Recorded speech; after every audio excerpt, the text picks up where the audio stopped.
La haula wala quwata illa billahil aliyil azim.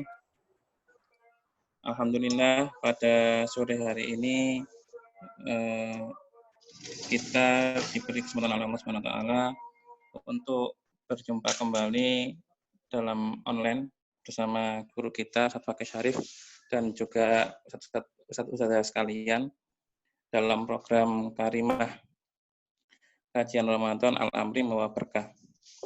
Insya Allah semua dalam keadaan sehat walafiat. Amin. Shalawat wassalam semoga senantiasa terlimpah curahkan kepada junjungan kita Nabi Muhammad SAW serta keluarga, sahabat, dan muslim sekalian yang istiqomah dalam memperjuangkan agama Islam di kaum ini. Baik, para ustaz sekalian, para santri, marilah kita awali karimah pada sore hari ini dengan bacaan Ummul Quran, surat Al-Fatihah. Mudah-mudahan acara pada sore hari ini mendapatkan ridho dari Allah Subhanahu wa taala, diberkahi dari awal hingga akhir dan memberikan ilmu yang barokah manfaat di dunia akhirah. Al-hadiniyah lahumul Fatihah. A'udzu billahi minasyaitonir rajim. Bismillahirrahmanirrahim. Alhamdulillahirabbil alamin arrahmanir rahim maliki yaumiddin. Iyyaka na'budu wa iyyaka nasta'in. Ihdinas siratal mustaqim. Siratal ladzina an'amta 'alaihim ghairil maghdubi 'alaihim waladdallin. Baik, saudara sekalian dan para santri sekalian yang dirahmati Allah, untuk efisiensi waktu, selanjutnya forum kami serahkan kepada Ustaz Fakih. Monggo Ustaz. Assalamualaikum warahmatullahi wabarakatuh. Alhamdulillah wa bihi nasta'inu ala umuri dunya waddin. Asyhadu an la ilaha illallah wahdahu la syarikalah wa asyhadu anna Muhammadan abduhu wa rasuluh la nabiyya ba'dah. Allahumma shalli wa sallim ala sayyidina Muhammad wa ala ali Muhammad amma ba'du. Alhamdulillah kita sudah memasuki di pekan terakhir, di 10 hari terakhir di penghujung bulan suci Ramadan. Mudah-mudahan kita semua tetap semangat, tetap berlomba-lomba untuk fastabiqul khairat, mengisi hari-hari kita untuk semakin dekat kepada Allah, semakin taat kepada Allah. Karena rahasia keselamatan kita di dunia dan di akhirat itu tidak ada lain adalah karena ketaatan kepada Allah Subhanahu wa taala. Ibnu Athaillah itu pernah mengatakan, setiap kali mengingat dosanya, orang mukmin itu bersedih. Dan setiap kali mengingat ketaatannya, ia bergembira. Kenapa? Setiap kali mengingat ketaatannya, seorang mukmin itu bergembira karena Allah telah memberinya taufik untuk melakukan ketaatan. Dan semua ketaatan itulah yang menjadi sebab untuk meraih ridha Allah dan membuat kita nanti dimasukkan oleh Allah ke dalam surganya. Anak-anakku santri Al-Amri yang berbahagia. Sore hari ini saya akan berbicara pondasi-pondasi dasar bagaimana kita melejitkan sebuah potensi yang diberikan oleh Allah kepada kita. Karena anugerah Allah itu begitu luar biasa, tetapi kalau kemudian kita tidak sadari potensi yang luar biasa itu, maka potensi yang luar biasa itu akan menjadi sesuatu yang tidak bernilai apa-apa. Padahal Allah sudah menganugerahkan kita bentuk yang paling sempurna. Laqad khalaqnal insana fi ahsani taqwim. Bagaimana cara kita melejitkan potensi diri kita? Maka pondasi yang pertama dan utama yang tidak boleh kita lupakan dan para santri harus pegang betul itu. Jangan sampai nanti lupa. Karena itulah yang nanti menjadi pondasi. Apa pondasi yang pertama? Adalah kesadaran akan hubungan kita dengan Allah. Keyakinan kita bahwa kita ini adalah mahakarya Allah yang luar biasa. Allah lah yang ngasih rezeki. Allah menciptakan kita tidak main-main, maka jangan main-main dalam hidup ini. Maka kalau dalam istilah sepak bola, saya seringkali mengatakan ini adalah penjaga gawang. Maka pintu penjaga gawang utama, jadi ini adalah landasan pertama dan utama yang tidak boleh kita lupakan bahwa idroksilabillah, kesadaran akan hubungan kita dengan Allah. Kita harus meyakini bahwa kalimat la ilaha illallah Muhammad Rasulullah itu adalah pondasi yang pertama. Karena kunci surga itu di situ. Jadi makna la ilaha illallah itu adalah la ma'buda illallah, tidak ada yang berhak diibadahi kecuali Allah, wala musyarri' bihaqqin illallah. Tidak ada yang berhak membuat hukum yang hak kecuali Allah. Maka kesadaran akan hubungan kita dengan Allah ini adalah jadi pondasi kita untuk melejitkan potensi diri kita bahwa kita ini adalah mahakarya Allah yang luar biasa. Kita ini spesial. Allah menciptakan kita tidak main-main, maka kita tidak boleh main-main dalam hidup ini yang cuma sebentar itu. Maka kalau kita ingin melejitkan potensi diri kita, maka landasan pertama ini tidak boleh berhenti, tidak boleh hilang. Bahwa kita ini adalah ciptaan Allah yang luar biasa, Allah menciptakan kita tidak main-main, dan maka jangan kemudian kita main-main dalam hidup ini. Nah, iblis tidak terima kalau kemudian manusia sadar ini. Kalau manusia itu sadar Tuhan, kalau manusia itu sadar akan hubungan dia dengan Allah, maka dia senantiasa mengganggu kita. Sejak kapan? Sejak ketika Nabi Adam diciptakan oleh Allah dan Ibu Hawa dalam surga. Jadi ketika Nabi Adam dan Ibu Hawa diciptakan dan itu di dalam surga, itu derajat manusia itu sudah mulia. Buktinya apa? Malaikat, iblis disuruh sujud, hormat sama manusia. Tetapi malaikat mau, sedangkan iblis tidak. Kenapa? Karena dia merasa diciptakan oleh Allah dari api. Dia merasa lebih mulia. Maka karena kesombongannya iblis oleh Allah dikeluarkan dari surga. Maka sejak saat itulah iblis itu dendam, dengki, dongkol sama manusia. Maka dia berusaha sekuat tenaga menggoda manusia. Dan saat itu dia berdoa sama Allah. Dan doanya dikabulkan oleh Allah. Apa? Dia minta dikasih oleh Allah umur panjang. Nah, akibat godaan iblis tadi itu, akhirnya Nabi Adam dan Ibu Hawa tergelincir dan dia harus diturunkan ke dunia. Maka ketika dia harus diturunkan ke dunia, maka bawaannya seluruh anak cucu Nabi Adam itu mesti berjuang, mesti berhadapan dengan godaan-godaan setan itu. Maka landasan yang pertama ini menjadi satu hal yang utama dan tidak boleh kita lupakan. Kesadaran akan hubungan kita dengan Allah. Dan ternyata kesadaran itulah yang membuat kita nanti taat sama Allah. Kesadaran itulah yang membuat kita tahu hakikat hidup itu. Dari mana kita berasal, untuk apa sih kita hidup, dan kemana kita akan kembali. Kalau kita gagal mengurai hakikat hidup ini, maka yang banyak terjadi kerusakan di muka bumi ini. Karena apa? Manusia gagal memahami hakikat hidup. Dia lupa dia diciptakan oleh Allah. Kemudian untuk apa dia hidup dan kemana dia akan kembali. Para santri yang berbahagia. Maka ini fondasi yang pertama.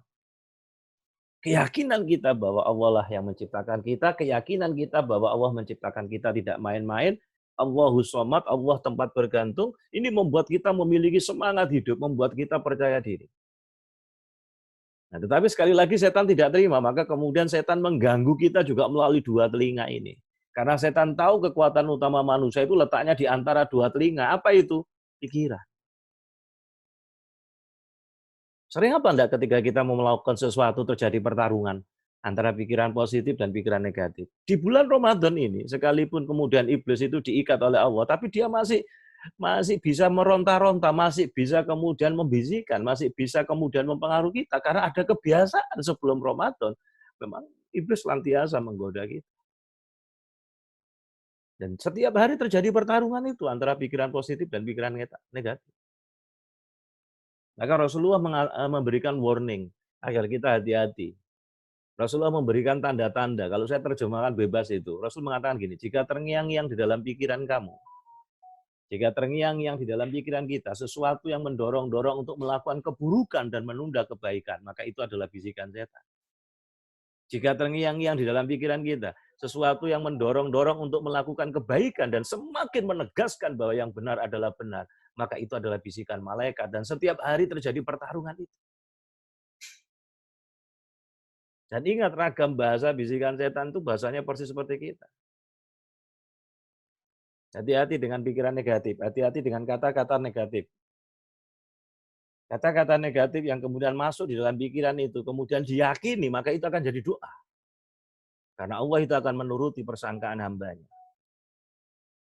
Maka begitu terngiang-ngiang pikiran negatif tadi, sebagaimana tanda-tanda yang diajarkan Rasulullah, maka segera minta perlindungan sama Allah.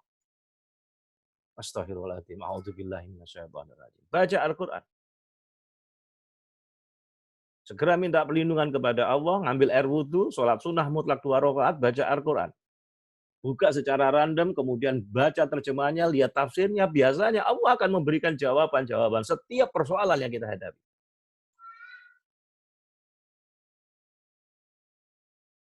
Sahabat Nabi Abu Bakar As-Siddiq itu sampai beliau mengatakan, seandainya tali pelana untaku itu hilang, maka akan aku dapatin jawabannya ada dalam Al-Quran. Itu sampai segitu yakinnya sahabat Abu Bakar As-Siddiq. Para santri yang berbahagia, maka pondasi yang pertama ini tidak boleh dilupakan dan ditinggalkan. Karena keimanan ini pondasi. Inilah yang membuat kita memiliki percaya diri yang luar biasa. Karena masing-masing kita ini diciptakan oleh Allah cuma satu. Berarti kita ini unik, kita ini spesial. Dan kita ini adalah mahakarya Allah yang luar biasa. Dan itulah kemudian iblis mencoba mengkaburkan itu, sehingga kemudian idroksilah bila ini dipengaruhi dengan pikiran-pikiran negatif tadi itu. Maka hati-hati dengan pikiran negatif itu. Ya, hati-hati dengan pikiran negatif. Ada 5 hal yang seringkali ditumpangi oleh bisikan setan. Apa 5 hal yang seringkali? 1, pikiran negatif.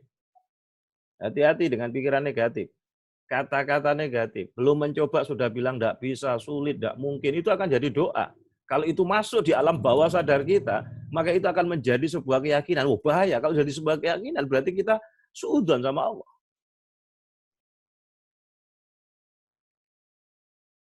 Hati-hati dengan kata tapi. Setelah kata tapi mesti alasan. Dan alasan yang seringkali ditumpangi oleh bisikan setan, yaitu dalih usia.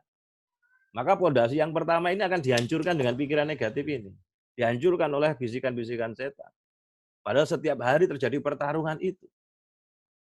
Makanya sahabat Abu Hurairah radhiyallahu anhu itu pernah berkata, rumah-rumah yang di dalamnya penghuninya dipakai untuk mengkaji ayat-ayat Allah, dipakai untuk mempelajari Al-Quran, membaca ayat-ayat Allah, belajar di dalamnya untuk mengkaji ayat-ayatnya. Maka kata Abu Hurairah, malaikat itu akan masuk. Dan ketika malaikat itu masuk, setan pun pergi.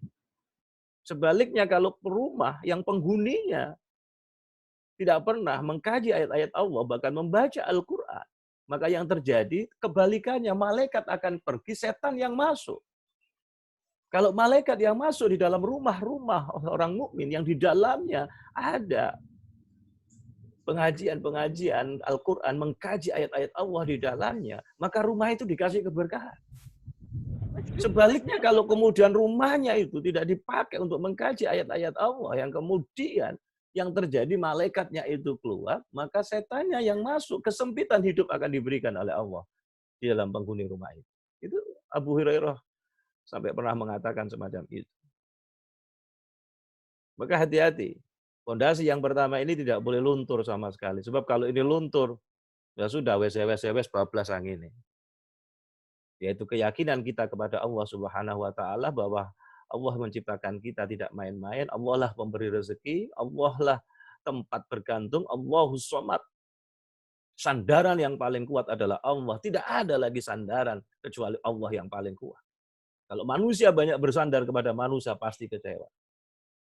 Dalam beberapa pertemuan yang lalu saya seringkali mengatakan, fokuslah cari muka di hadapan Allah. Kalau kita fokus cari muka di hadapan Allah, maka Allah akan kasih keajaiban. Tetapi jangan fokus cari muka di hadapan manusia, siap-siap kecewa.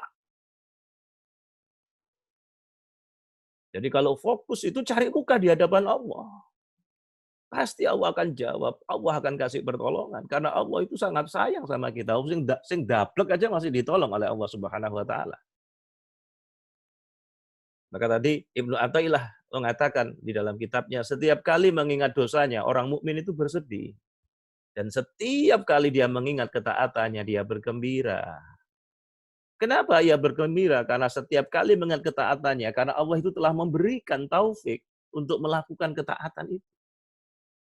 Dan semua ketaatan itulah yang menjadi sebab untuk meraih ridha Allah.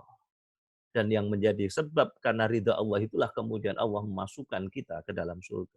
Maka pondasi yang pertama, kalau kita ingin melejitkan potensi diri adalah keyakinan kita kepada Allah Subhanahu wa taala. La ilaha illallah Muhammad Rasulullah. La ma'budu illallah wa la musyarri' bihaqqin illallah. Tidak ada yang berhak membuat hukum yang hak kecuali Allah, tidak ada yang berhak diibadahi kecuali Allah, dan mengakui Muhammad sebagai utusan Allah, bahwa risalah yang dibawa oleh baginda Rasulullah Muhammad SAW adalah risalah yang membawa keselamatan bagi umat manusia, dan itulah yang menyebabkan rahmatan lil alamin ketika syariat Islam itu diterapkan. Maka kesadaran akan hubungan dia dengan Allah inilah yang mendorong orang muslim, mendorong orang-orang mukmin semangat untuk mempelajari Islam. Semangat untuk mempelajari ilmu-ilmu syariah yang itu wajib ain, kata Imam Al-Ghazali, belajar ilmu-ilmu syariah itu wajib ain karena untuk diamalkan. Sedangkan ilmu yang lainnya disebut dengan Imam Al-Ghazali adalah ghairu syar'i. Maka ilmu-ilmu yang ghairu syar'i itu untuk spesialisasi, itu namanya wajib kifayah, boleh diambil atau tidak. Tetapi pondasi kalau kita ingin melejitkan potensi diri kita menjadi seorang intelektual muslim yang luar biasa, maka pondasi yang pertama inilah yang harus kita miliki, kesadaran akan hubungan kita dengan Allah, sehingga kemudian kita memiliki kepribadian yang Islam, mendorong kita untuk semangat belajar ilmu-ilmu Islam, apalagi ilmu-ilmu syar'i, dan itu wajib ain hukumnya. Setelah itu spesialisasi sesuai dengan bakat minatnya masing-masing, sesuai dengan kecenderungannya masing-masing. Lah, itu yang ilmu ghairu syar'i, dan itu hukumnya wajib kifayah. Kita bisa milih, tidak semua harus masuk ke dokteran, tidak semua harus jadi teknisi, tidak semua harus masuk kemudian jurusan sains atau teknologi, tidak semua. Nah, karena itu sudah pilihan. Tapi pondasi ini harus kita miliki. Yang kedua, kalau dalam dunia sepak bola tidak cukup hanya penjaga gawang, maka harus ada back. Nah, di situ ada back kanan, ada back kiri, dan ada back tengah.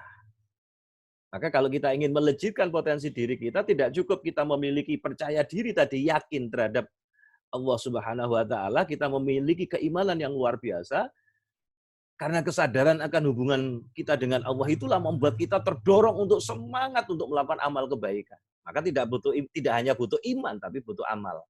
Amalnya adalah amal yang soleh. Amal yang soleh. Nah, agar amal itu jadi soleh, maka amal itu harus memenuhi dua syarat. Satu tadi, ikhlas karena Allah Ta'ala, semata-mata mencari ridho Allah. Yang kedua, amal itu harus benar. Harus benar itu sesuai dengan ketentuan syariat, maka harus belajar. Maka harus menuntut ilmu, harus tahu ilmunya. Maka kita harus mau meningkatkan kompetensi kita. Maka kalau dalam bahasa modern saya mengatakan, kita harus profesional. Lah, bagaimana mungkin kita bisa profesional? Maka untuk bisa menjadi profesional itu harus memenuhi 3. Yang pertama, kita harus jadi expert. Apa jadi expert itu? Jadi ahli. Siapapun orangnya kalau jadi ahli dicari oleh banyak orang. Rezeki akan ngejar-ngejar kita. Karena sebenarnya hakikatnya rezeki itu akan ngejar-ngejar kita. Maka kita harus meningkatkan keahlian kita. Meningkatkan kompetensi kita. Dengan cara apa? Menuntut ilmu, meningkatkan knowledge, meningkatkan skill, dan integritas, karakter. Maka orang dikatakan profesional itu harus memenuhi 3 ini. Maka pondasi yang kedua, jadi ketika pondasi yang pertama tadi adalah keimanan akidah, yang kedua adalah melakukan amal soleh, amal kebajikan. Kalau dalam bahasa manajemen diri, amalnya harus profesional. Lah, untuk jadi profesional, maka harus tahu ilmu. Karena sudah dilandasi dengan iman tadi, maka akan apapun yang kita lakukan akan bernilai ibadah ketika kemudian kita tahu ilmunya. Maka kita harus meningkatkan kompetensi, semangat untuk belajar, untuk ilmu. Karena dorongannya tadi, dorongan al-quwah, ar-ruhiyah tadi itu, kesadaran akan hubungan kita dengan Allah. Apa pakai pondasi yang kedua, back kanan, back kiri, dan back tengahnya kalau dalam ilmu sepak bola? Maka yang pertama harus jadi ahli kafa'ah. Maka harus semangat belajar, semangat menuntut ilmu, semangat meningkatkan keahlian. Mulai kapan? Ya mulai sekarang. Rajut terus cita-cita, impian kita. Yang kedua, harus punya himmah. Punya himmah itu punya etos kerja yang tinggi, punya semangat yang luar biasa. Etos kerja yang tinggi itu tidak akan pernah terjadi, punya etos yang tinggi itu kalau dia tidak dilandasi dengan iman tadi. Dorongannya adalah dorongan al-quwat ruhiyah. Kemudian yang ketiga adalah amanah. Maka kalau kemudian ketika kita melakukan amal kebajikan tadi, amal soleh, kemudian kita melakukan profesional, yang di dalamnya ada 3 tadi, harus kafa'ah, ahli, kita berusaha expert di bidang kita masing-masing. Kemudian yang kedua adalah himmah, punya etos kerja yang tinggi. Kemudian amanah. Maka kalau ini kita lakukan, rezeki yang akan ngejar kita, valensi kita akan naik, kompetensi kita akan naik. Itu kalau almarhum itu nasihati saya dulu gitu. Nek wadahmu luas, isi akan ngikuti wadah. Nah, kalau kita mau meningkatkan profesionalitas kita, mau meningkatkan kompetensi kita, mau meningkatkan keahlian kita dengan apa tadi?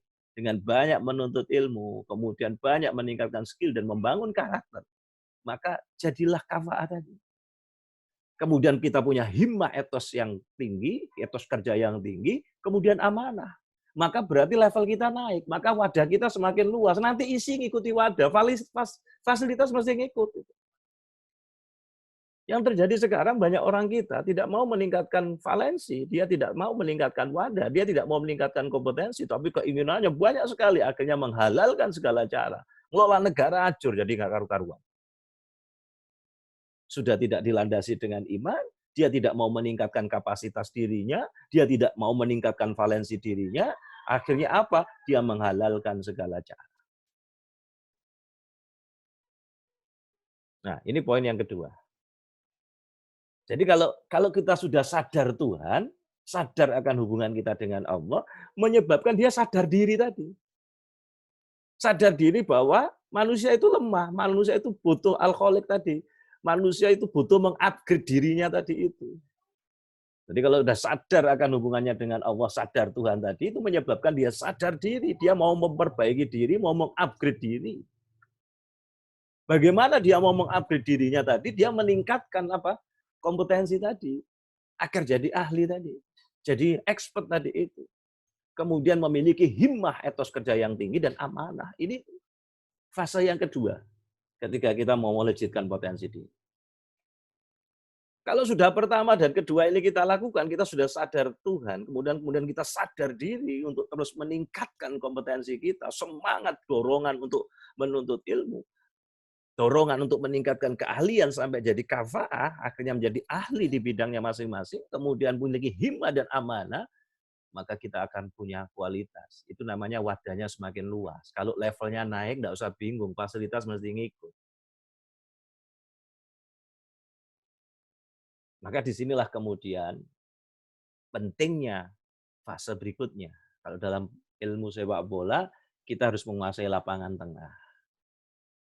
Apa lapangan tengah itu? Ya kita harus move on dalam hidup ini. Bagaimana kita bisa move on? Itu ada 4. Dari lapangan tengah itu saya letakkan 4. Jadi kalau dalam ilmu sepak bola berarti ada 1 penjaga gawang, 1, 3, nah, itu di back, kemudian 4. Itu lapangan tengah. Kalau kita bisa menguasai lapangan tengah, kita akan bisa menguasai permainan. Kita akan bisa menguasai permainan di dalam kehidupan ini. Apa?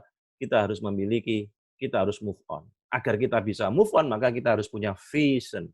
Apa? Visi yang jelas. Apa sih tujuan hidup itu? Tujuan akhir hidup kita ini mau kemana? Maka kita harus punya visi yang jelas. Maka bagi umat Islam, visi yang jelas itu adalah dia memiliki visi akhirat dan visi dunia. Kalau kita baca Fatihah, Maliki Yaumiddin, kita diingatkan oleh Allah, umat Islam tidak hanya di dunia saja, umat Islam tidak hanya punya visi dunia, tapi diingatkan oleh Allah akan ada hari pembalasan, akan ada hari hisab. Maka kita harus memiliki visi akhirat, dan visi dunia kita ini harus diselaraskan dengan visi akhirat. Kalau tidak, kita akan tersesat. Maka kita diajarkan doa oleh Rasulullah, Rabbana atina fid dunya hasanah wa fil akhirati hasanah wa qina adzabannar. Maka bagi seorang muslim, mukmin, dia harus memiliki visi akhirat dan visi dunianya diselaraskan dengan visi akhirat. Orang itu kalau tidak punya visi jelas, orang itu kalau tidak punya tujuan akhir dia mau kemana, visi akhiratnya tidak jelas, visi dunianya tidak jelas, apalagi visi dunianya tidak ditujukan kepada meraih visi akhirat, maka orang yang tidak memiliki visi pasti dia tidak punya cita-cita. Kalau dia tidak punya cita-cita, pasti dia tidak punya semangat. Karena ketika memiliki visi yang jelas, tujuan akhir kita kemana, Kemudian visi dunia diarahkan kepada menuju pada visi akhirat. Kemudian di breakdown dia punya impian, dia punya target jangka panjang. Di breakdown menjadi target jangka pendek. Ada target tahunan, kemudian sampai ke 6 bulan, sampai punya target bulanan. Maka dia akan memiliki apa? Semangat. Berarti dia bisa fokus. Fokus itu akan terjadi kalau dia punya tujuan yang jelas. Maka kata Imam Ash-Shafi'i, kalau orang hidup itu dia tidak punya visi. Kalau dalam bahasa saya tidak punya visi. Dia tidak menyiapkan bekal hidupnya setelah mati. Dia tidak memahami hakikat hidupnya. Jadi kalau ada manusia hidupnya itu hanya sekedar makan, minum, tidur, dan bekerja, tetapi dia tidak menyiapkan bekal hidupnya setelah mati, dia tidak memahami hakikat hidupnya, maka Imam Ash-Shafi'i mengatakan, orang yang semacam itu layak ditakbirkan 4 kali. Allahu Akbar. Allahu Akbar. Bukankah ditakbirkan 4 kali itu sholat jenazah? Maka seakan-akan Imam Ash-Shafi'i mengatakan kalau manusia hidup itu hanya sekedar makan, minum, tidur, dan bekerja, tetapi dia tidak memiliki visi hidup, dia tidak memahami hakikat hidup, dia tidak punya visi akhirat dan visi dunia, maka orang yang semacam itu seperti mayat hidup. Dia hidup tapi layaknya mati, Mas. Dia hidup seperti mayat. Kenapa? Orang yang semacam itu, kata Imam Ash-Shafi'i, layak ditakbirkan 4 kali. Nah, takbir 4 kali apakah? Bukankah itu sholat jenazah? Teman-teman sekalian, anak-anakku wali santri Al-Amri yang berbahagia. Nah, ternyata tidak cukup kita punya visi. Vision yang jelas, ada visi akhirat dan visi dunia. Dulu almarhum ibu itu ngasih pesan sama saya gini, Le, nek awakmu tuku sapi, tali ini mesti katut. Itu artinya apa? Kalau visi akhiratmu, kalau orientasi hidupmu akhirat, maka duniamu pasti ikut. Tali itu dunia. Tapi nek awakmu tuku tali, belum tentu sapi ini katut. Tapi kalau kamu beli sapi, maka apa yang terjadi? Talinya mesti katut. Tapi kalau kamu hanya nyari tali, ya dapat tali saja. Yang kedua, action. Agar kita bisa move on, maka tidak cukup kita punya visi akhirat yang kuat, kita punya visi dunia. Maka kita harus action. Actionnya apa? Kerja keras. Segala sesuatu itu akan bisa diraih dengan kerja keras.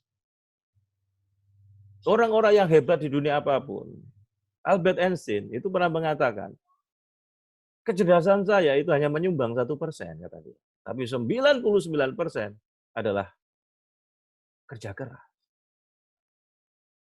Maka apa artinya kita punya visi dunia dengan selaraskan dengan visi akhirat kita, tetapi kalau kemudian kita tidak action, maka harus kerja keras.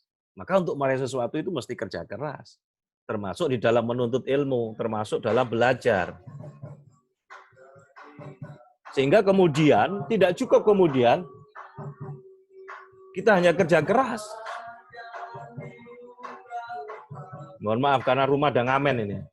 Zia. Maka tidak cukup hanya dengan kerja keras. Maka kerja kerasnya itu harus dibarengi dengan kerja cerdas. Cepat. Mohon maaf, masih ada orang ngamen ini ngajinya, berhenti sebentar.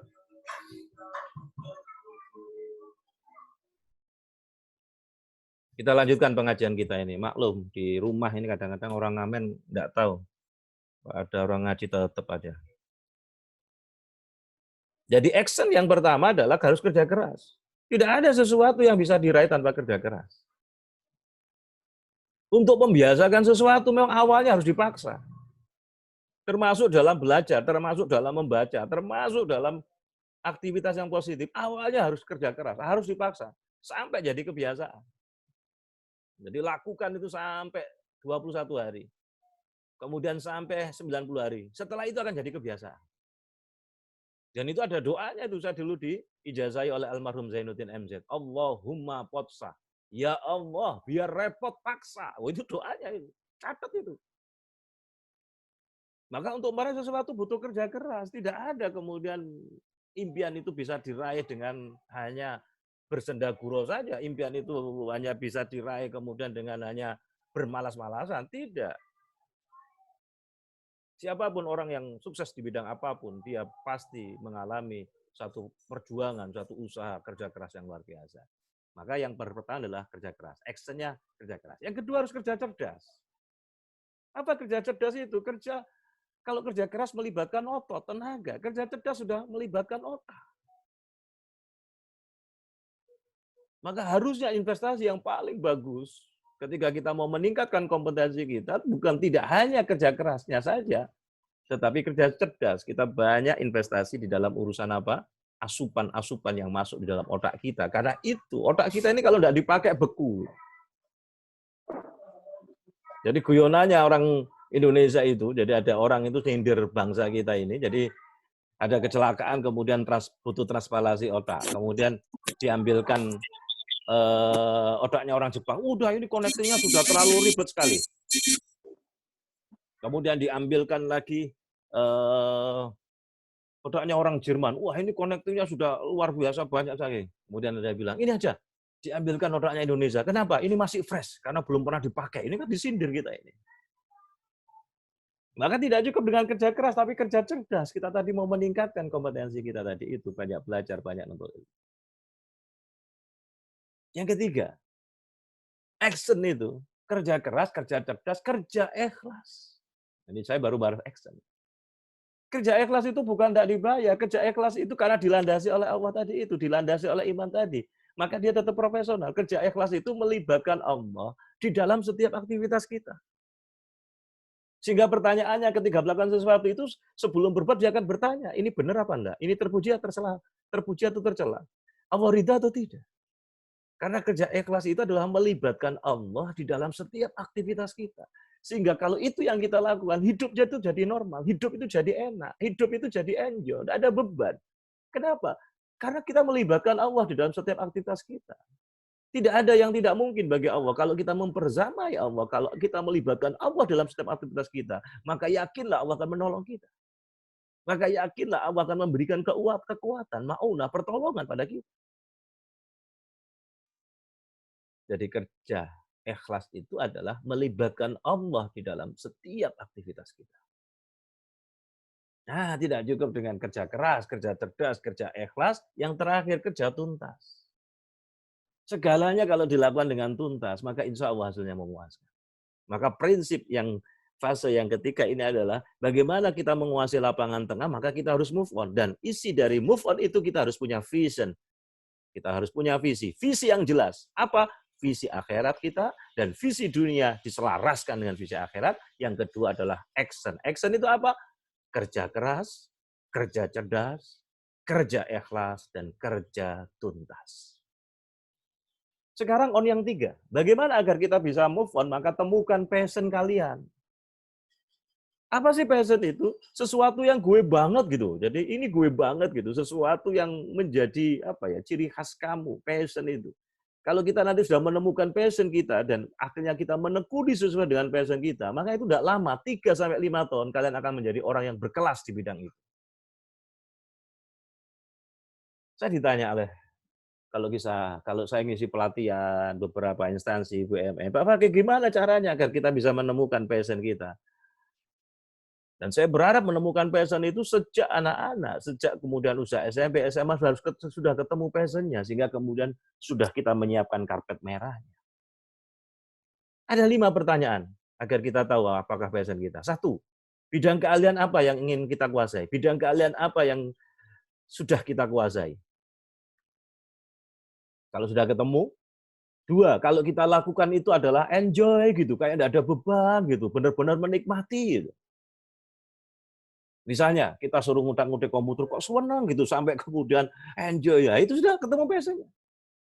Jadi kalau kita ingin ketemu passionnya, pertanyaannya 1, bidang keahlian apa yang kita kuasai? 2, kalau kita lakukan itu enjoy gitu, happy gitu, kayak tidak ada beban gitu. Bahkan tidak dibayar pun dia menikmati. Pertanyaan yang ketiga,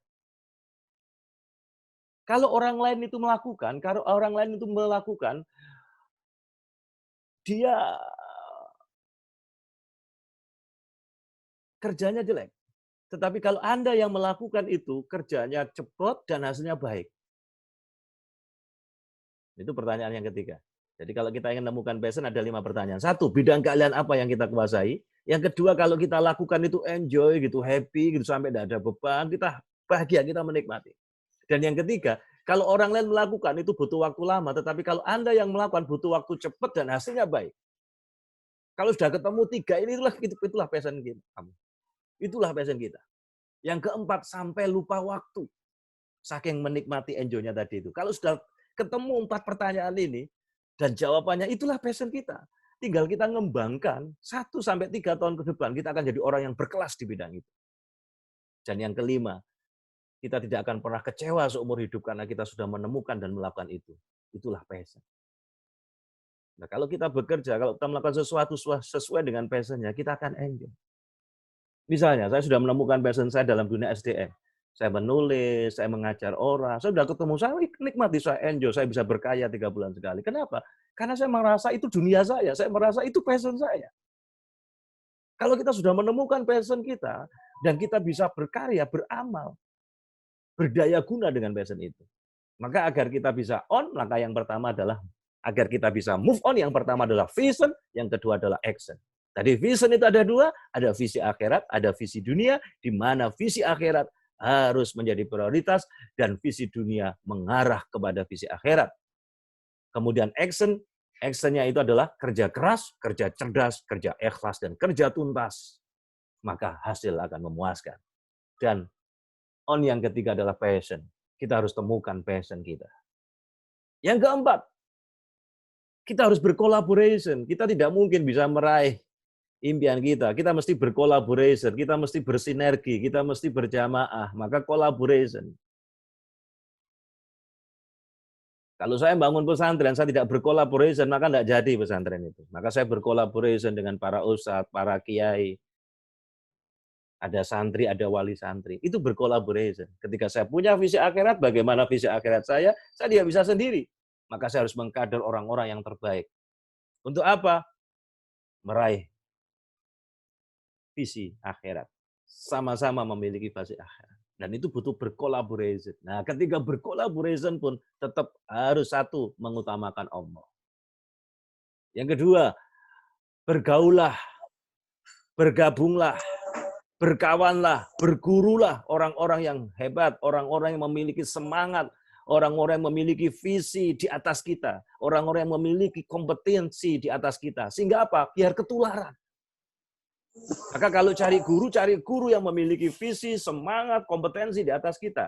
Maka kalau bergaul, bergabung, berkawan dengan orang-orang, dengan sahabat yang memiliki semangat, visi di atas kita, biar ketularan. Maka saya seringkali mengatakan, hati-hati memilih teman, memilih sahabat adalah memilih masa depan. Kalau kita gagal memilih teman, maka gagal masa depan kita. Kalau kita berkumpul dengan orang-orang yang loyo, kita akan loyo. Maka bergabunglah, bergaullah dengan orang-orang yang memiliki semangat, valensi di atas kita, sehingga kita ketularan. Itu Dila, Yan Fadila tolong di mute ya, biar suaranya tidak masuk. Maka on yang keempat adalah collaboration. Bagaimana kita bisa berkolaborasi, bersinergi, tetap satu, utamakan Allah. Yang kedua adalah apa? Carilah guru yang memiliki semangat, visi, kapasitas, kapabilitas, kompetensi di atas kita. Sehingga kita bisa ketularan. Kalau kita mencari kawan, berkawanlah, bersahabatlah dengan orang-orang yang memiliki visi dan semangat di atas kita, biar ketularan. Jadi kalau kita loyo, jangan kumpul dengan teman-teman yang loyo, tumbuk oleh tutup. Maka memilih teman, memilih kawan adalah memilih masa depan. Yang ketiga, berkolaborasi itu mesti ada bergabung dengan komunitas. Kalau Anda memilih komunitas, carilah komunitas yang positif, syarat pertama. 2, komunitas yang produktif. 3, komunitas yang kontributif. Maka kalau kita berada di komunitas yang positif, produktif, kontributif, insya Allah spiral kehidupan kita akan naik. Itulah yang saya sebut dengan apa? Lapangan tengah. Maka kita harus move on tadi itu. Kalau kita dalam permainan sepak bola, kita sudah menguasai lapangan tengah, kita akan menguasai permainan. Sudah. Apa tadi yang pertama? Agar kita bisa move on, satu, kita harus punya vision yang jelas. Visi akhirat, visi dunia. Visi akhirat diprioritaskan, visi dunia mengarah pada visi akhirat. Yang kedua adalah action. Apa actionnya? Kerja keras, kerja cerdas, kerja ikhlas, kerja tuntas. Dan yang ketiga adalah kita harus menemukan passion kita. Sejak sekarang, sejak dini. Dan yang terakhir adalah kita mesti berkolaborasi. Nah, itu fase yang ketiga. Jadi fase yang pertama sadar diri. Fase yang pertama adalah sadar Tuhan, sadar akan hubungan kita dengan Allah. Kita memiliki kuatur ruhiyah bahwa Allah menciptakan kita tidak main-main. Kemudian sadar diri, akhirnya mau mengupgrade diri kita dengan meningkatkan apa? Kompetensi tadi. Meningkatkan keahlian kita akan jadi profesional. Untuk jadi profesional, itu harus ada 3. 1 harus kafa'ah, expert, ahli di bidangnya. Yang kedua, himmah, punya etos kerja yang tinggi. Dan yang ketiga adalah amanah. Baru tadi saya masuk fase yang ketiga, penguasaan lapangan tengah, maka kita harus move on. Sekarang, fase yang keempat adalah kalau dalam permainan sepak bola ini penyerang. Maka polanya tadi 1, 3, 4, 3. Sekarang yang di depan itu 3. Jembatan yang menghubungkan antara harapan dengan kenyataan adalah 3 ini. Apa itu? Disiplin. Tidak ada yang namanya sukses tanpa disiplin.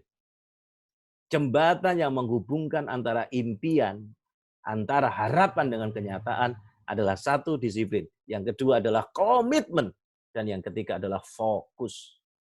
Tanpa disiplin, tanpa komitmen, tanpa fokus, tidak akan pernah tercapai. Jadi jembatan yang menghubungkan antara harapan dan kenyataan adalah disiplin. Dengan disiplin itu, dia akan memiliki semangat yang luar biasa.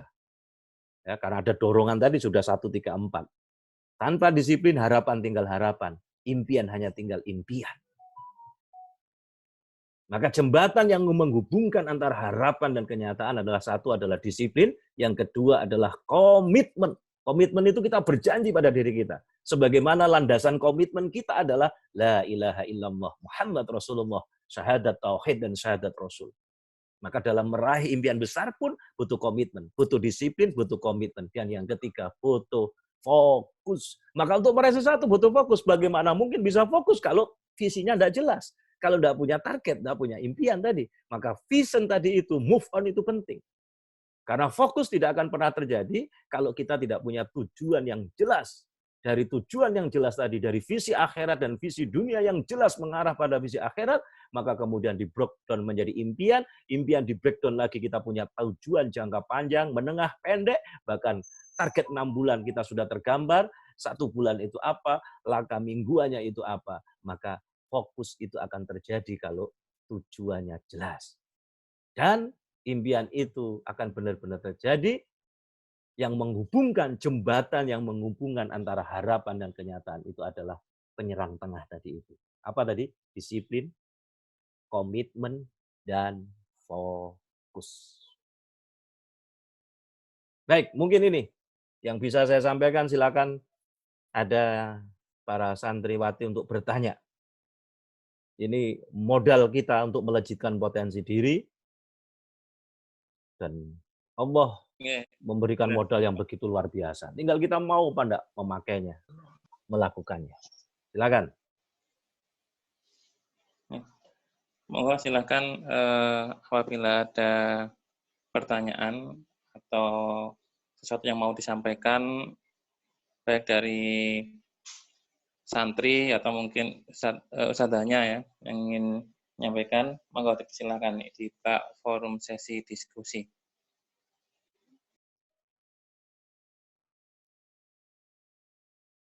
Jadi kesimpulannya tadi itu pola melejitkan potensi diri, itu saya polakan dengan pola manajemen sepak bola modern. 1, 3, 4, 3. 1 tadi itu, kesadaran akan hubungan kita dengan Allah. Akidah tadi, keimanan kita itu.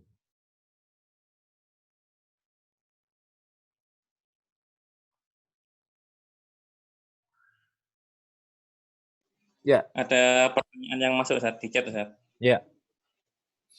Apakah belajar ilmu menjadi ummu warabatul bait bagi remaja muslimah termasuk fardu kifayah atau fardu ain? Fardu ain itu. Belajar ilmu-ilmu syar'i, apalagi kemudian untuk menjadi ummu warabatul bait, itu adalah fardu ain. Karena itu kewajiban.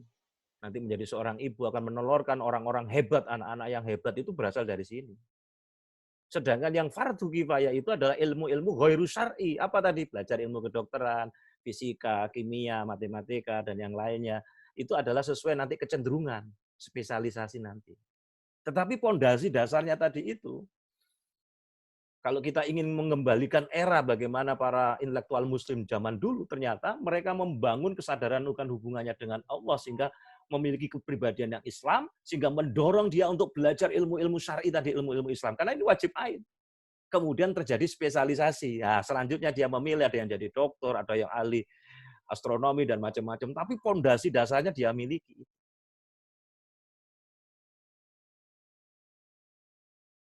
Nah, bagaimana mensinerginya? Tadi dilihat dari move on-nya tadi, tujuannya harus jelas. Tujuan hidupnya tadi, visi akhirat dan visi dunia. Jadi kita harus bisa membedakan mana aulawiyat, mana prioritas, mana tidak. Kalau tidak, kacau nanti. Hidup cuma sebentar ini, jangan yang sebentar ini dibuat main-main. Eman-eman waktu yang cuma sebentar, 1 hari di akhirat itu 50.000 tahun kok.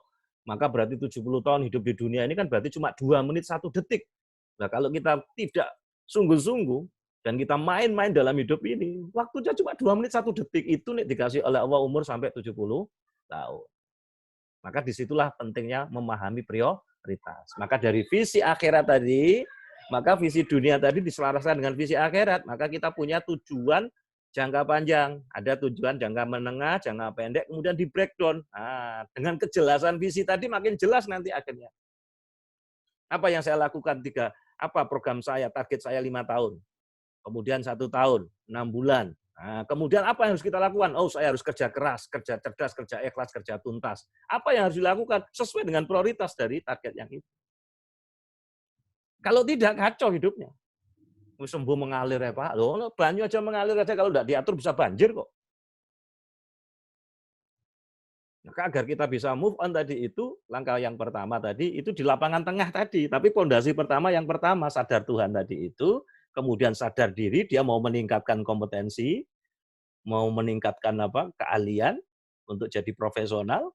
Nah, kalau untuk menguasai lapangan kehidupan, maka dia harus move on. Bagaimana agar bisa move on? Maka kita harus memiliki vision. Maka dari vision itulah kalian akan menentukan visi akhirat Anda.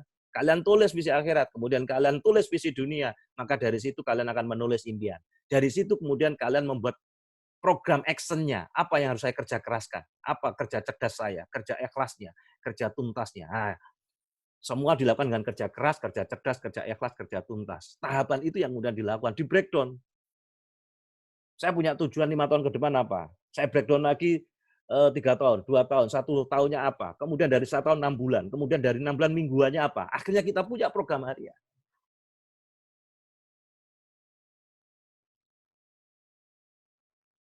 Nah, kalau kemudian kita sudah menemukan passion-nya, kita akan enjoy. Nah, passion itu bisa ketemu dengan 5 pertanyaan. 1, bidang kalian apa yang kita kuasai. 2, kalau kita lakukan itu adalah happy, gitu, kayak tidak ada beban. Kalau udah ketemu 2 itu udah mulai dekati. 3, apa? Kalau itu dilakukan orang lain, butuh waktu lama, tapi kalau kita lakukan itu butuh waktu cepat dan hasilnya baik. Yang keempat, sampai lupa waktu karena enjoy tadi, karena bahagia tadi itu, karena menikmati tadi itu. Dan kelima, kita tidak akan pernah menyesal seumur hidup kita kalau kita sudah melakukan sebuah passion itu. Bagaimana agar kita bisa menemukan passion tadi? Sudah saya jawab tadi. Jadi ukurannya 5 tadi. Kalau saya sudah menemukan 2 kegiatan Pak pakai passion-nya, mohon penjelasannya. Cari yang paling prioritas, utama. Yang itu sesuai dengan visi akhirat kamu. Biar jadi fokus. Sebab kalau pilihannya banyak, tidak fokus. Raih dulu, kalau sudah itu tercapai, merajut lagi impian. Kayak gitu. Itu sama ada seorang pendekar. Dia bertanya pada seorang guru. Guru, saya ingin belajar ilmu ini dulu. Ini, kata gurunya. Kamu seperti berburu menembak burung, tetapi kamu tidak fokus. Burung yang satu belum kena, kamu sudah mengalihkan ke burung kedua, burung ketiga. Apa kata gurunya? Kamu lakukan dulu ilmu yang saya ajari ini kamu praktekkan sampai kamu bisa memahami, setelah kamu itu berganti, kamu belajar lagi. Kayak gitu. Nah, agar bisa fokus, kamu harus punya tujuan yang jelas dan prioritas. Bagaimana kita bisa tahu prioritas? Maka kita harus tahu mana yang penting dan mana yang tidak penting, mana yang genting dan mana yang tidak genting. Jangan melakukan pekerjaan dalam kondisi apa? Penting dan genting, itu tergopoh-gopoh. Mudah stres. Lebih parah lagi, melakukan pekerjaan yang tidak penting tapi genting, itu kelihatannya super sibuk, tetapi tidak produktif karena yang dilakukan pekerjaan yang tidak penting tapi dalam kondisi genting. Misalnya apa? Rene, mbek koncone ngrasani, mbek koncone loh enggak ngerti dhek dadi ya. Nah, kan enggak penting itu tapi genting koncone. Melayu-melayu teko jopo ternyata wedi ketinggalan sinetron. Aduh, lek wis buyar kan nggak penting, tapi genting. Kalau kita dalam hidup ini banyak melakukan pekerjaan yang tidak penting tapi genting, kita akan menjadi orang yang kelihatannya sibuk tapi tidak produktif. Tapi kalau kita melakukan pekerjaan yang penting tetapi tidak genting, nah disitulah perlu skala prioritas, sehingga kita bisa mengatur skala prioritas. Sehingga hidup itu enjoy. Tetapi kalau kita melakukan pekerjaan yang penting tapi genting, nah ini tergopoh-gopoh. Penting tapi genting. Wah, ini stres, udah stres.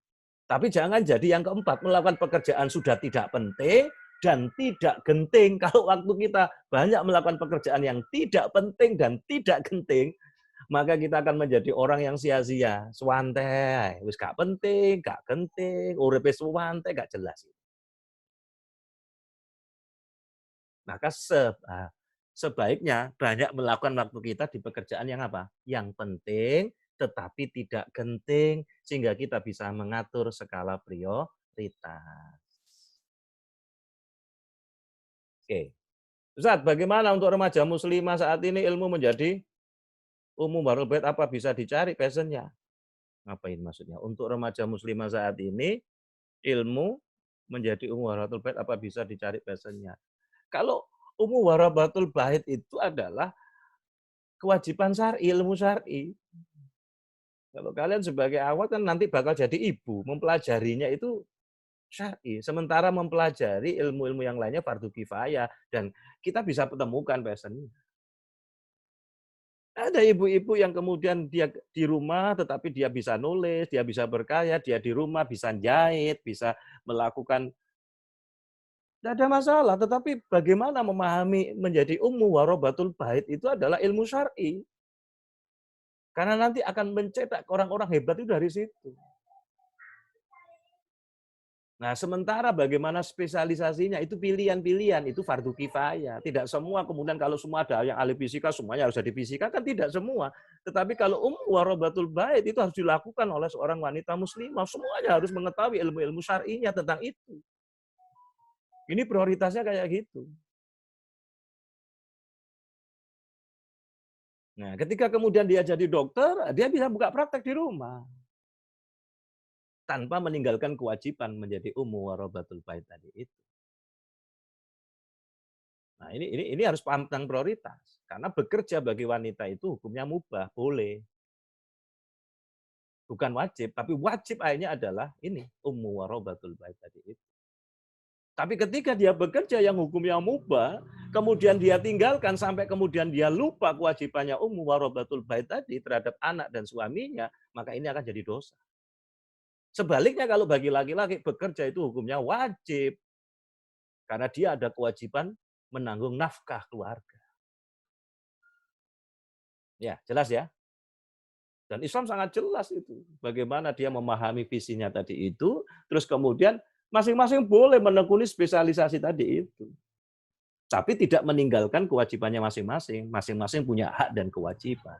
Termasuk di dalam ilmu tadi itu. Oke, saya pikir itu. Ada Mbak Putri, ada Mbak Rodifa, ada Mbak Eli. Ya. Oke, silakan yang lainnya.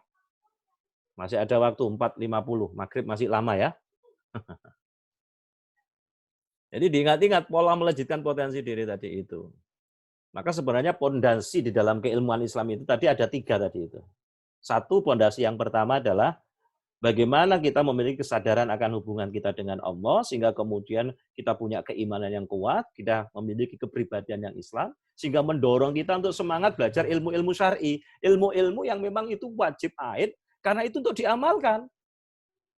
diamalkan sebagai pelaksanaan syara kan gitu, sebagai amal ibadah. Setelah itu ada spesialisasi, itu pilihan kita, itu wajib kifayah. Maka kata Imam Al-Ghazali, itulah ilmu yang ghairu syar'i. Kedokteran, fisika, teknik, dan sebagainya. Itu spesialisasi, pilihan. Tetapi pondasinya sama-sama wajibnya. Bedanya ini wajib ain, yang ini adalah wajib kifayah. Sehingga tidak semua harus masuk kedokteran, tidak semua harus jadi ahli komputer. Nah, tapi kemudian itu spesialisasi sesuai dengan kecenderungan masing-masing. Kalau kemudian ingin ahli dalam bidang misalnya keilmuan Islam, dia menekuni lagi bidang usuluddin misalnya, ingin ahli hadis, ingin ahli tafsir, maka itu juga pilihan lagi. Tetapi ilmu-ilmu dasar keislaman itu menjadi wajib ain bagi seluruh kaum muslimin. Makanya para ulama banyak yang menjelaskan thalabul ilmi fardhatun ala kulli muslimin. Maksudnya ilmu di sini adalah ilmu syar'i. Ini yang wajib ain.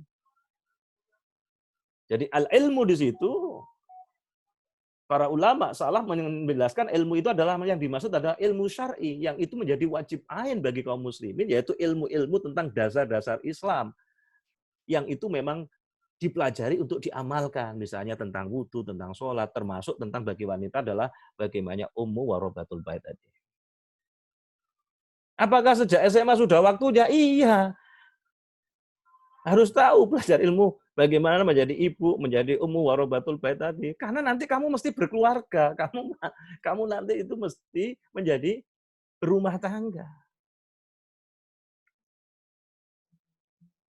Nah ini kan sekarang ini orang tidak sadar pondasi Islam itu tadi. Nanti sehingga kemudian nikah itu seperti transaksi jual beli, kemudian akhirnya jadi wanita karir, suaminya bekerja, istrinya bekerja, anak-anaknya ikut pembantu, nanti disusoni mbek jempol sikile ini.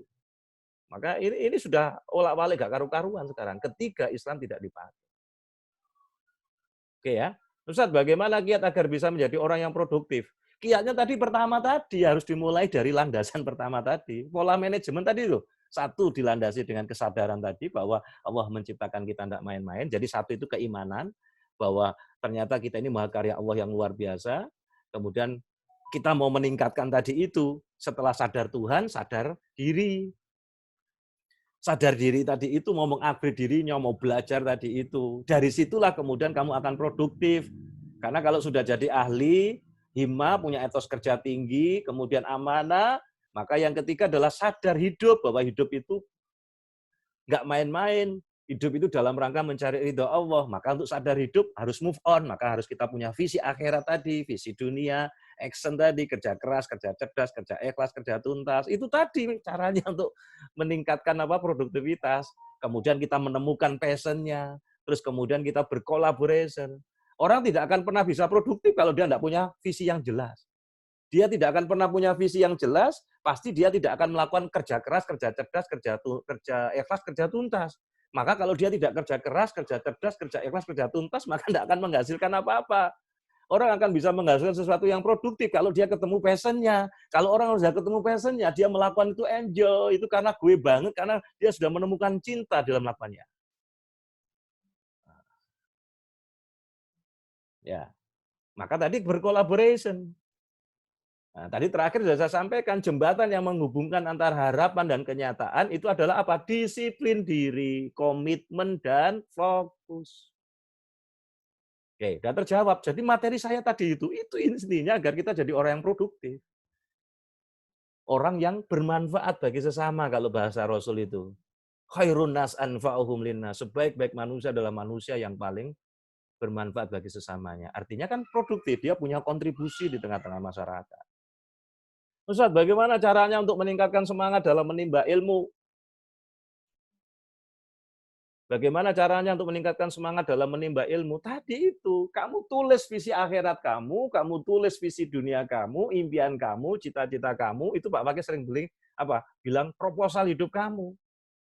Kamu tempel di kamar kamu, begitu kamu loyo, tidak semangat, kamu kembali baca itu visi akhirat kamu, visi dunia, tempel wajah kedua orang tua kamu, bagaimana kerja keras kedua orang tua kamu, mendidik kamu, menyekolahkan kamu, disitulah kamu akan kembali semangat. Orang itu jadi semangat itu kalau dia sadar tadi itu, sadar diri tadi, sadar Tuhan, sadar diri, sadar hidup. Dan yang keempat, sadar masalah. Hidup itu mesti masalah, mesti ada ujian, mesti penuh perjuangan. Makanya tadi butuh disiplin, butuh komitmen, butuh fokus. Nah, kalau sudah sadar Tuhan, sadar diri, sadar hidup, sadar masalah. Yang kelima, sadar bahagia. Nah, Islam mengajarkan bahagia itu adalah bahagia dunia dan bahagia akhirat. Bagaimana Ustaz cara menemukan passion kita ketika saat ini masih belum tahu passion kita di mana? Tadi 5 pertanyaan tadi itu Naja. Bidang keahlian apa yang kamu sukai? Sudah ketemu apa enggak? Pertanyaan pertama, kalau bidang keahlian apa yang kamu sukai atau kamu ingin menguasainya? 2, kalau kamu lakukan itu, kamu belajar itu kok seneng gitu. Happy gitu, kayak enggak ada beban. Nah, itu 2 pertanyaannya. 3, sampai kamu lupa waktu karena saking menikmatinya. 4, kalau orang lain ngerjakan butuh waktu lama, tapi kalau kamu ngerjakan itu kok cepat, hasilnya baik. Sudah kalau ketemu 4 itu, itulah passion kamu. 5, kamu tidak akan pernah kecewa seumur hidupmu. Apakah sekarang bisa diketahui Pak Fakih? Bisa dengan cara 5 pertanyaan itu coba kamu tanyakan pada dirimu. Bidang keahlian apa yang kamu ingin kuasai? Terus kalau kamu lakukan itu, di bidang pelajaran itu kok kamu kok senang gitu, happy gitu, kayak tidak ada beban. Nah, dan kalau kamu kerjakan itu, kamu bisa. Dan hasilnya baik. Dan kamu sampai lupa waktu. Nah, kalau udah ketemu itu, itulah passionmu. Bukan tidur. Wah, aku tidur Pak Fakih. Kalau aku tidur nikmat ya. Kalau kamu kumpulkan itu, kamu jadi ahlun naum, ahlu tidur. Bukan itu yang maksud.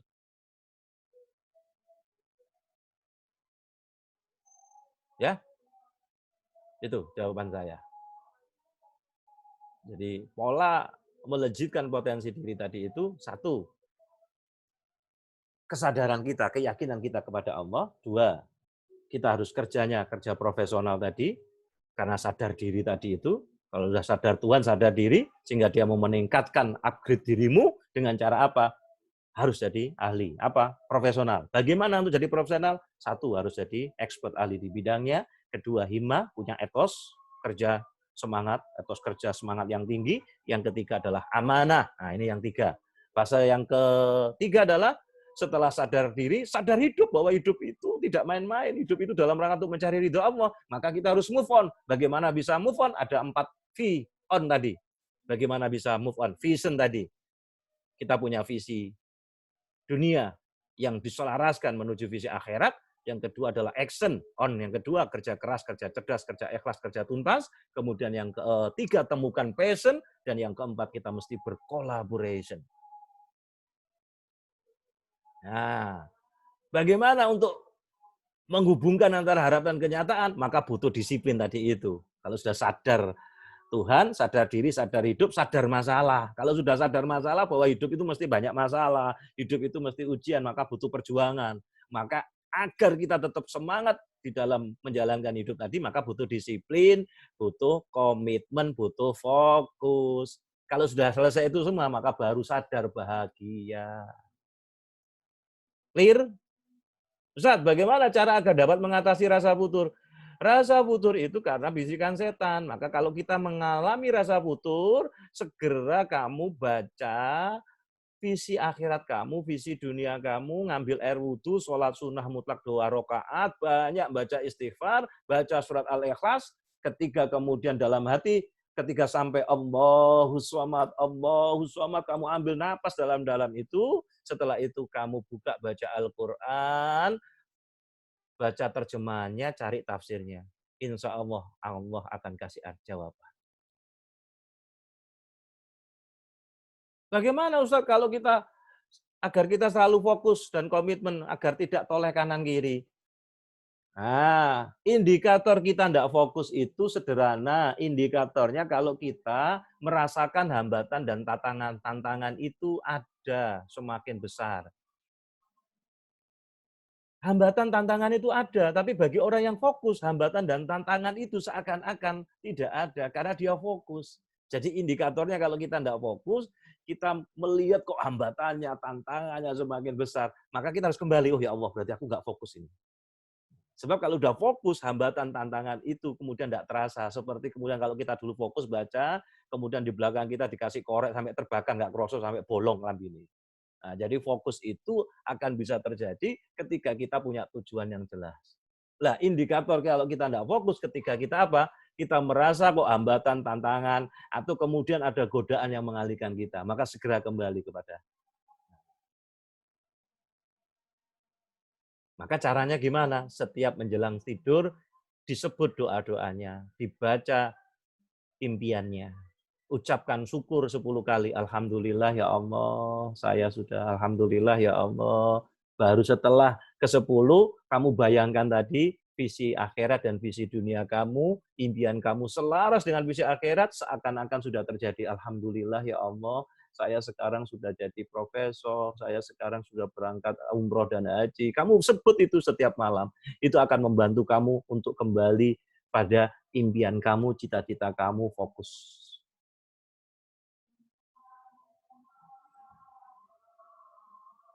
Baik, ada lagi? Cukup ya? Kalau cukup kita akhiri dengan berdoa. Ya, sebagai kesimpulan, maka yang pertama adalah kita harus sadar akan hubungan kita dengan Allah, maka kita harus memiliki keimanan yang luar biasa. Pondasi kita adalah la ilaha illallah Muhammad Rasulullah. Allah menciptakan kita tidak main-main, maka jangan main-main dalam hidup. Dari situ kemudian muncul sadar diri. Nah, setelah sadar Tuhan tadi, sadar diri. Sehingga kita terus mengupgrade diri kita, kemudian semangat untuk menuntut ilmu. Dalam rangka apa? Untuk menjadi orang-orang yang profesional, orang-orang yang produktif, orang-orang yang kontributif. Gimana agar bisa profesional tadi? Kita harus meningkatkan kompetensi untuk menjadi ahli expert di bidang kita masing-masing.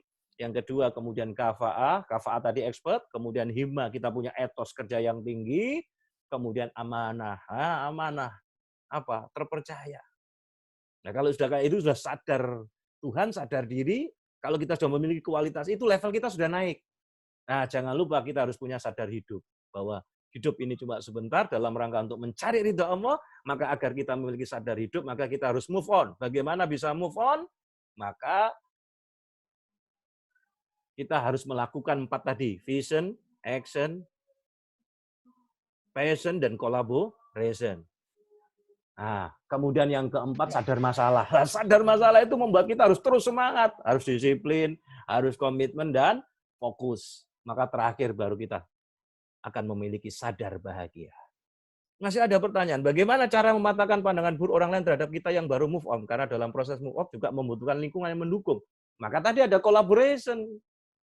Maka bergabunglah, berkumpullah dengan komunitas orang-orang yang soleh tadi itu. Cari komunitas yang positif, produktif, dan kontributif. Agar apa? Semangat kita naik. Semangat itu seperti tumbuhan, bisa naik turun. Iman itu bisa naik turun, maka tumbuhan itu butuh tanah. Apa tanahnya tumbuhan? Lingkungan bergaul kita, teman-teman bergaul kita, komunitas kita tadi itu. Itu lingkungan, itu seperti tanah bagi semangat. Tumbuhan itu butuh apa? Selain butuh tanah, dia butuh disiram. Apa siraman air? Ilmu pengetahuan, kajian-kajian keislaman, banyak baca buku, termasuk hari ini adalah bagian dari siraman. Kemudian pupuknya apa? Pupuknya semangat atau tumbuhan apa tanaman tadi itu, pupuknya iman tadi, pupuknya semangat tadi itu adalah apa? Diamalkan, dilakukan, diajarkan pada orang lain, dan butuh sinar matahari. Apa sinar mataharinya? Iman, sinar mataharinya semangat.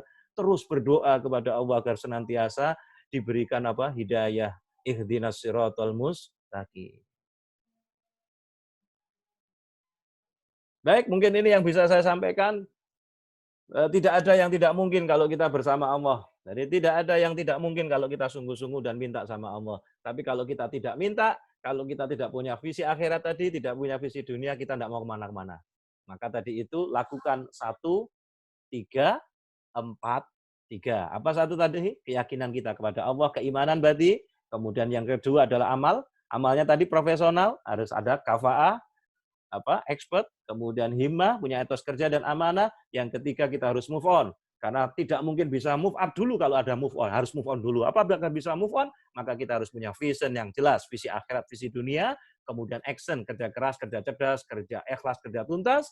Kemudian yang ketiga, temukan passion kalian masing-masing. Sejak kapan? Sejak dini, sejak sekarang. Kemudian berkolaborasi, bersinergi tadi itu. Collaboration.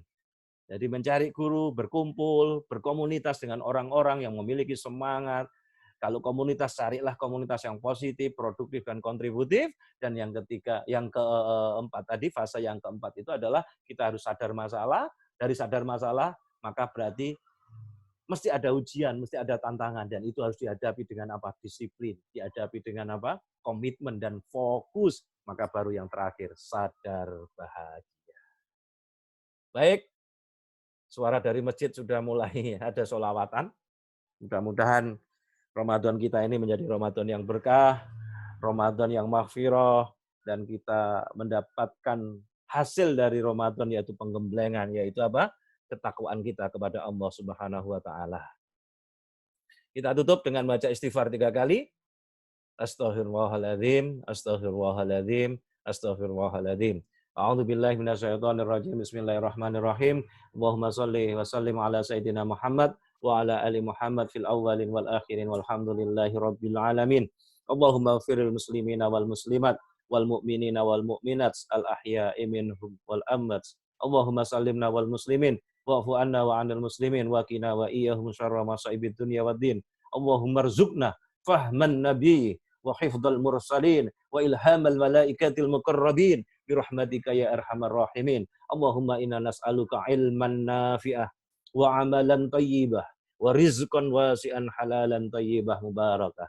Rabbana dhalamna anfusana wa illam taghfir lana wa tarhamna lanakunanna minal khasirin. Rabbana atina fid dunya hasanah wa fil akhirati hasanah wa qina adzabannar.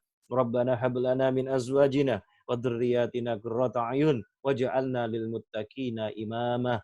Rabbana atina fid dunya hasanah wa fil akhirati hasanah wa qina adzabannar. Subhana rabbika rabbil izzati amma yasifun wa salamun alal mursalin walhamdulillahi rabbil alamin. Bi barakatil Fatihah. Alhamdulillah. Iya kan.